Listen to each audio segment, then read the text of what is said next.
Seorang yang ingin menggapai wahdatul wujud, dia harus tunduk benar kepada syekhnya. Dia harus meyakini bahwasanya syekh ini maksum secara rohani. Tidak boleh dia protes. Kapan dia protes maka tidak jadi wahdatul wujud. Oke, saya baca sebentar.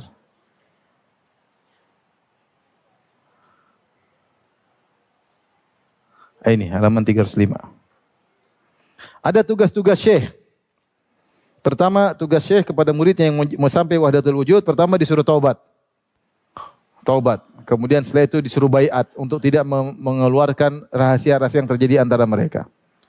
Kemudian disuruh buka baju. Buka mungkin bajunya atau buka sorbannya semua. Kemudian syekh melepas bajunya, dipakaikan kepada dia. Kemudian diajarin zikir-zikir tertentu yang diajarkan oleh mereka. Setelah itu diajarkan untuk masuk ke khalwat. Khalwat itu suatu tempat sempit, tidak boleh ada cahaya sama sekali. Kemudian dia berkhalwat bersama Allah di situ. Kemudian tarwidun nafsil murid. Kemudian dilatih latihan tertentu. Tidak boleh makan, tidak boleh ini dan macam-macam.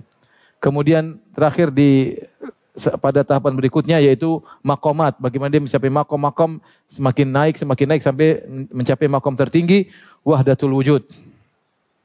Wahdatul wujud ya. Di situ ada adab-adab murid terhadap syekh ya. Harus khusyuk wa dzul, tunduk di hadapan dia. Pasrah ya, selalu menghadiri majelisnya.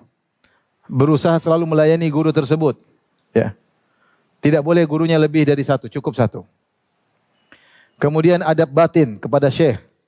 Tidak boleh protes dengan hatinya. Pokoknya syekh ngomong apa, tidak boleh protes secara fisik dan tidak boleh protes secara apa? Hati.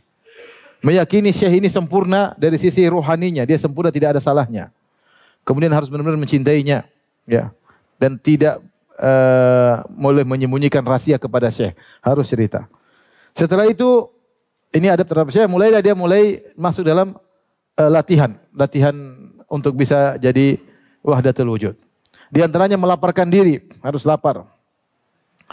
Kemudian khalwah, bersendirian dalam khalwah ya. Banyak hal kemudian. Begadang mengingat Allah Subhanahu wa taala. Kemudian diam, enggak boleh ngomong sama siapapun. Mungkin kamu lagi diam, kemudian datang orang aja ngomong enggak usah jawab. Mungkin jin atau apa itu semua godaan. Jangan apa? Jangan jawab.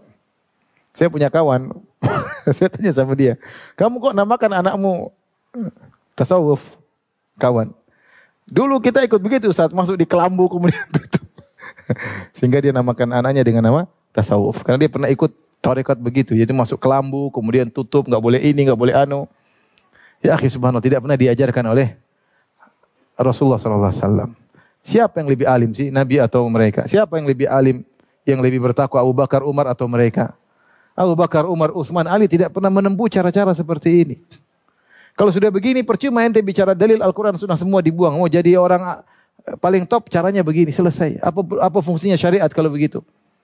Apa fungsinya syariat? Ini semua dari mana? Enggak ada syariatnya.